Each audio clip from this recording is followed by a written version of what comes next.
Hi everyone. I'm glad you're here to join in our conversations with the Philippines' top industry leaders.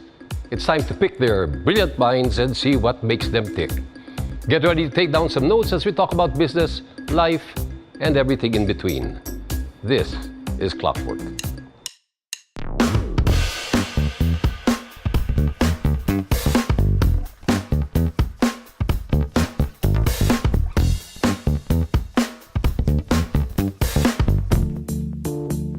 This is Edu Manzano, and welcome to Clockwork.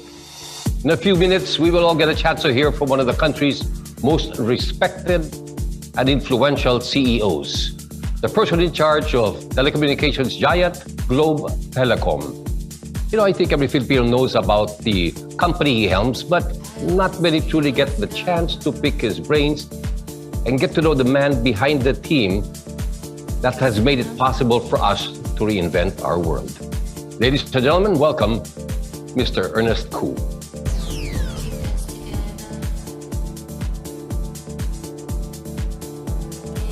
Thank you, Edu. It's a pleasure to be here with you. Great day. Thank you for your time. No, it's wonderful. It's got the chance to have a different activity, today rather than your usual Zoom meeting and PowerPoint presentation. I hope that will let you down. But you know, I heard from more than just a few people that your day is so structured. It's like you start off very early, you actually work out almost every day, and then you get yourself primed for work. I was fortunate enough to be able to bring a Peloton home to Manila. So I do 30 minutes on the bike. That's the first thing I do in the morning before having coffee. Because if not, tatama rin. And that's it. Breakfast table after that. And depends on the time, I sometimes even start my meetings on the breakfast table.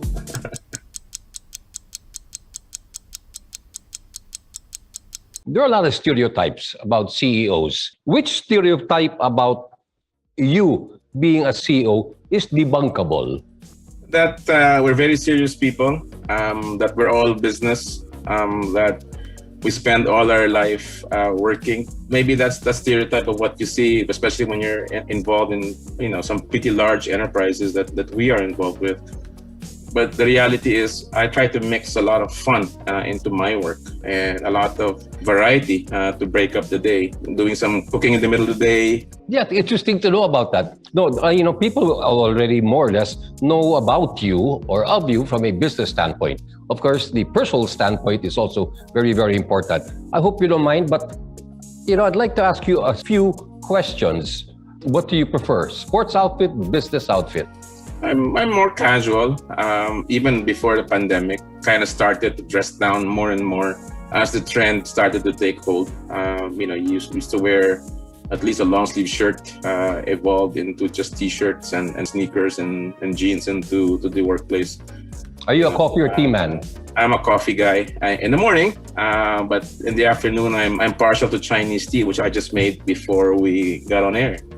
Okay. Being the head of Globe Telecom, I'm curious to find out, what is your most used app?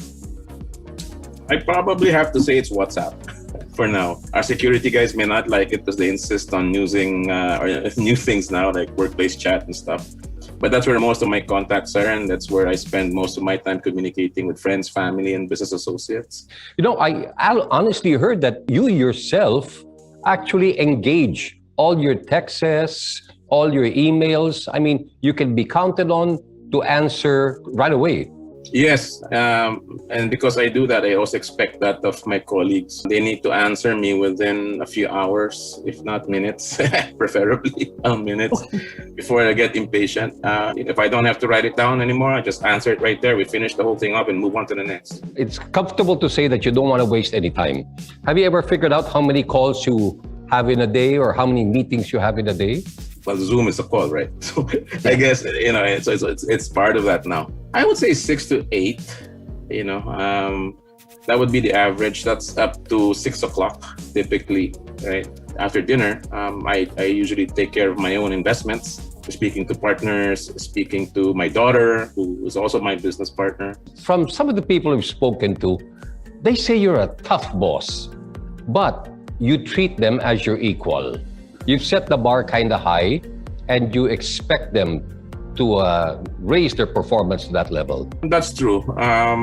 Maybe it's high expectations. My style is one of empowering people and ensuring that they have all the resources by which they can accomplish the agreed upon objectives. Well, you're not the type to constantly look over their shoulders, no? I mean, you provide them a little bit of latitude and longitude to accomplish the given task.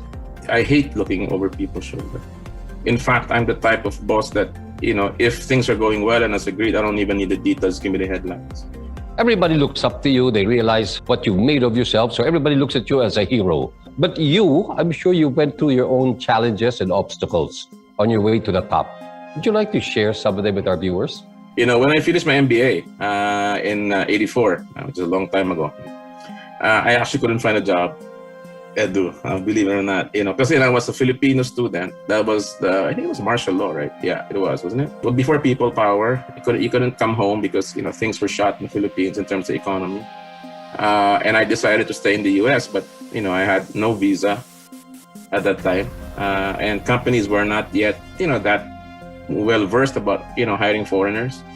So it took me a while actually to find a position after my MBA, and I graduated from a pretty decent school, Northwestern, Kellogg's. Yeah. And it was very, very difficult and frustrating until I got my break, and a major bank hired me to move to California from Illinois, and I guess that started me off on my first set of challenges that I overcome. The second thing that people also don't know was that I've had a major failure in my career as well. 86, I started a business, and I did very well until 1992 when the recession in the US hit, and the business was hit very badly, and I had to shut everything down and sell at a loss, and actually lost a lot of money and start all over again. So basically restarted my career around 92, 93, so lost all that time, but gained a lot of experience. That early in time, you already saw the growth potential of how Yes. technology would make it easier, more effective in terms of conducting business. That's right. With the connectivity and the development of connectivity, the development of the internet, we could move jobs, right, from the US to the Philippines. Around 1999, I had the opportunity to partner up with two individuals to start what was the first outsourced call center in the Philippines that catered to US primarily. It was called eTelecare. I was the founding chairman. And we raised money for it. We built the business. At that time, people didn't even understand what a call center was. With call centers being so ubiquitous in the Philippines now and employs over 1 million people. So I'm glad to be part of that birth of that industry in the late 90s. Mr. Ko, you seem very, very close to your family. I'm sure your work keeps you busy on most days, but when you do have time to spend together, what are your favorite activities? Well, of late, the pandemic has really shifted a lot of behavior, even within families. It used to be we hardly saw our kids, my wife and I, have a lot of socials to attend, dinners with friends, travel particularly. I think I travel almost every 2 weeks or so. But lately, we've been home. So what we look forward to, we just had it last night actually, was the family dinner. Where we come together here at home about 7:30. We have a theme for the dinner. One of our favorite nights is actually making pizza. They gifted me with a pizza oven during the Christmas holidays. It's a very nice one actually.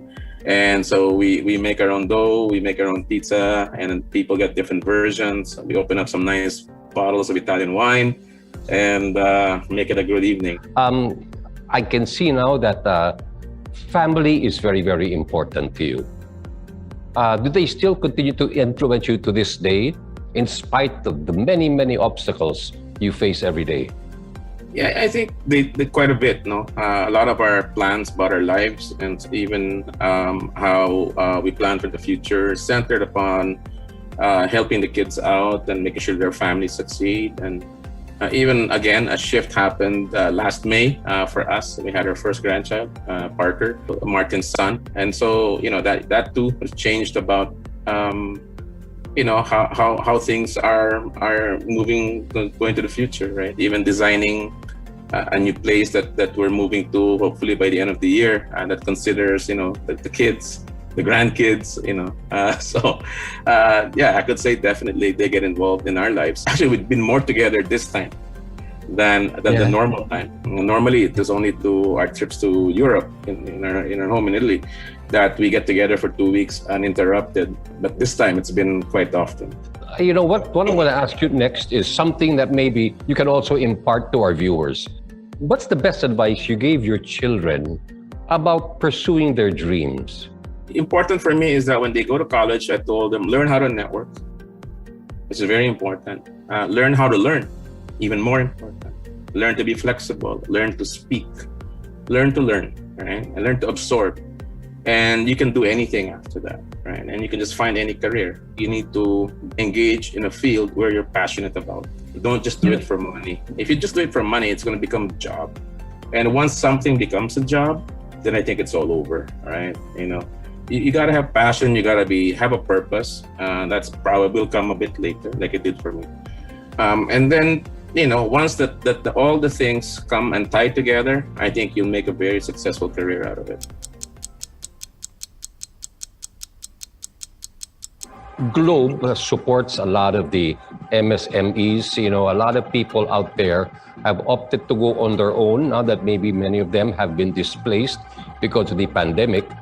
And some of them are finding it now even more difficult than they imagined because of the many limitations imposed again once more by the pandemic. But like in your case, you strived on. I mean, when did you get your epiphany that says, no, don't let this keep me down. I got to rise to the occasion and build from the ground up? I think it was when my business failed. And at that time, I had 2 kids in the States. I didn't want to rely on my parents anymore. And, you had to pick yourself up. It was tough. Now that we're talking about it, I can remember the days when I'm at home and trying to figure out how you're going to make money. We just lost a lot of money. That was, I think, the epiphany that you really needed to dig inside, dig deep, muster up all your courage just to keep going and find something. And soon you'll find something else, right? But again, you got to think for yourself that the years that I did in my own business that failed wasn't wasted, because there's still things that I refer to as experiences I had during those times that when I make a decision today, I still go back to that.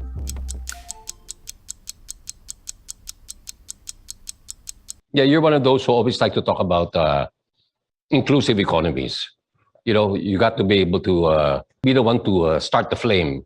You spoke earlier about how you treat your employees as equals, but you do make certain demands. But then at the same time, I want to ask you, how do you handle the pressures now? Because, I mean, Globe may be the market leader, but everything is evolving every day. Like you said, technology, something new is going to pop up tomorrow. I'm sure your competitors are there looking to become number one. So that's a lot of pressure on you. How do you handle that? Well, pressure, yes, you're right. There are times you feel like you're overwhelmed. When things are hitting you at the same time, you got IT problems, you got demand problems, network problems, you got a funding issue coming up on this side and so on. But what I've learned, is to chunk it down to bite-sized pieces.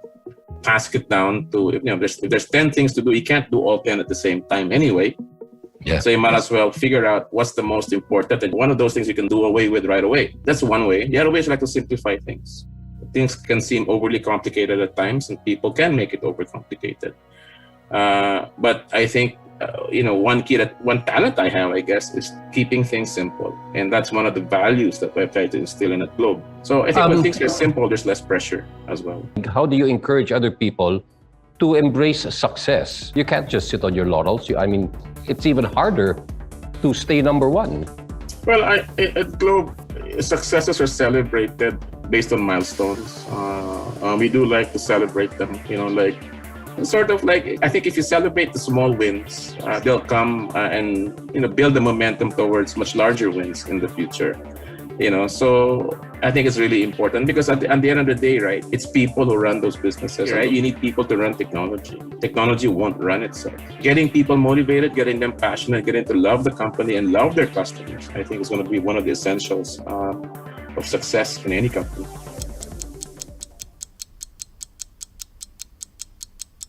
Mr. Kui talked about family, your children. your parents. We talked about the challenges in your past when you had just graduated from college. Now we'd like to talk about the business that you were chosen to run. We'll start off with Globe. I mean, when you first took the wheel, what were the things that you felt you wanted to change? What goals did you set, and what kind of strategies did you put in place? Well, I joined Globe at the time of, I could call it major disruption in the telco industry. There was a major shift in the way customers were going to be using the service. Smartphones were just coming into their own at that time, and the shift to data was just happening. And we were competing against a very, very large and capable company at that time. And we were so much smaller than in relative size where we are today. So we said, in order to truly understand what's going on, we have to first put ourselves in front of the customer and become a very customer-centric company, meaning truly understand what customers want out of the service, how they want to receive the service, and then give it to them, right? So we had to become very customer-centric. And to get to that point, we said, but employees first, also to be happy. Because if employees aren't happy, it's hard to be a very customer-oriented company. At that point in time, telcos were really thought of as utilities. Utilities like power, like water, not as consumer companies. Right? But in effect, because of the highly competitive nature, it was truly a consumer company. So we had to change our mindset from utility to that of a consumer company, not so different from your Procter & Gamble's or your Unilever's or your McDonald's or Jollibee's. You're really there to serve the public, and you serve them one by one. Right? And you have millions and millions of customers. And so we first had to change the mindset of our people and get them very engaged on being customer-centric. And then we followed some philosophies like, how can you serve and make customers happy if your employees are unhappy? So you start off by making your employees happy and satisfied and motivated to serve. Right? So we did a lot of work around that. Sometimes you feel like you're a politician when you have to go to different parts of the country, talking to different people, going out to the cell sites to talk to the engineers on why their job matters to the consumer and how they all contribute to the net effect on the consumer. Right, and so it worked. We had, very strong years leading up to the pandemic of growth and momentum. It's a bit more difficult now with the pandemic, but hopefully we'll get back. But that strategy, I think, is something that will set the company up for a long time and for the future. GCash, the timing was almost perfect. It was impeccable because the pandemic kept people home. People still had to transact. People had to continue with their businesses. GCash served a very, very important purpose. Now, like you were saying earlier, you only started with a million, maybe the first initial targets you had, and now you've grown by leaps and bounds, exponentially. How was the timing behind GCash and that partnership with the fintech group and what have you? GCash is actually a very old product. Interestingly enough, GCash was at Globe when I arrived. It was already called GCash then. Very small business. Nobody made it pansin. It's just there. But I thought that the concept was fantastic. One day, with the advent of technology and the maturity of certain technologies, it'll happen. Right? And so we just kept it on ice, but it's alive. But we persevered, and we were already growing nicely before the pandemic. But what was key was that the use cases were ready, and they were ready for scale when the pandemic broke.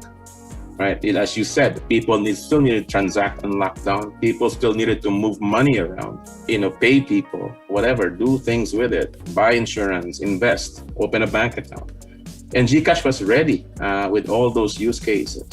GCash today remains by far the largest fintech app in the Philippines, or finance app in the Philippines, ahead of banks, ahead of other competitors and other e-wallets today. Well, it did, in fact, reinvent the world of many people here in the Philippines. We certainly hope so, because we do believe that those are one of the key transformations we can bring about into Filipino society, right? When Globe was founded back in the 90s, the first set of transformation we enabled was one of connecting people together. And then the second was when data came about. Data opened up the internet to a wider segment of the population. With information comes wealth, right? Yeah. People transform their lives. And the third is financial inclusion. When we can bring about financial inclusion to the public, and we can do it with GCash at scale. It used to be you had to go to a bank branch, you had to submit so many IDs, then they fill out gazillion forms and so on and so forth. In GCash, in 5 minutes you're included, and as you use it more, you get included even more, right? And as you use it even more, you get the financial identity because we have a credit score. I think it's a great way of saying creating transformation, but also serving a purpose, right? The purpose of, bringing people into the world of financial inclusion. Right? Well, for those who want to invest or find jobs, which industries, I hope you don't mind me picking your brain some more, which industries do you feel are more stable now, or what would you call, or could you call, hot sectors? Well, obviously, if it's just the job you're looking for, I think from a technology point of view, you can't go wrong if you go into and learn about the cloud, right? Cloud and bringing and transforming, cloud transformation, it's a very big deal still for companies in the Philippines, a long way to go. AI and data, right? Data analytics is another, for job purposes, it's something that you can't go wrong as a young person trying to learn and break into that world. There's a severe demand. Generally in IT, I think it's still a very good segment to go into. If you're a business, I would look at and understand how the consumer habits have shifted during this pandemic. They have permanently shifted. If you don't mind sharing some of your projections for business in general, startups or big corporations this 2021. I think 2021 is still going to be a very difficult year for all businesses. As long as we don't achieve this vaunted herd immunity through vaccination, so I think that's going to be critical, that corporations maybe take the time, or businesses take the time now to retune their businesses. If you want to succeed coming out of this, you got to be prepared coming out. You rightfully said GCash was prepared going in, right? Into serving the new habit. You got to predict what the new habit is, and then you've got to be setting up your business for what you think that habit is going to become and evolve to in 2022, right? We at Globe are already trying to figure out as much as we can on various different sectors, right? We're looking at e-commerce in a different way. We're looking at health, looking at media. So certain things where the habits have really evolved, and catering to that. There's still a lot of opportunity. As they say, in a crisis, don't waste a good crisis. Some business will always be born out of this crisis, and will be big. So far, I'm sure a lot of our viewers have been able to get a lot of words of wisdom, inspiration, education. But since we're towards the tail of our interview, I'd like to go back to something we spoke earlier about you and your cooking. When you spoke about it earlier, you had this very big smile on your face, and you find a lot of enjoyment. And I know it's close to becoming a passion for you, I guess, aside from your love of good wine. Anybody else in the house share your passion for cooking? Well, actually, my kids do. Sometimes Sundays are a potluck evening as well. So we all share that. And one of our kind of hopes and is looking forward to cooking together in the new place that we're fitting out at the moment. So it's all exciting right now, and it's gratifying because when people love what comes out of the kitchen, and to me, I'm still surprised sometimes that actually it tastes good. Well, we know that the most discerning of home chefs will appreciate this kind of a tool. So we're giving you this little gift. This widely sought after amongst local cooks because the wood handle is designed with colors of the Philippine flag. Wow. And we chose your favorite color, the color blue. Wow, it's a beautiful knife. Very beautiful.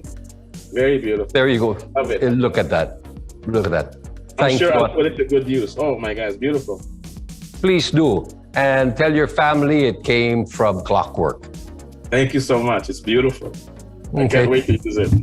I hope you don't mind. Before we end the show, I'd like to ask you for a message or something that we can give to those who consider you a mentor. A nice quotable quote.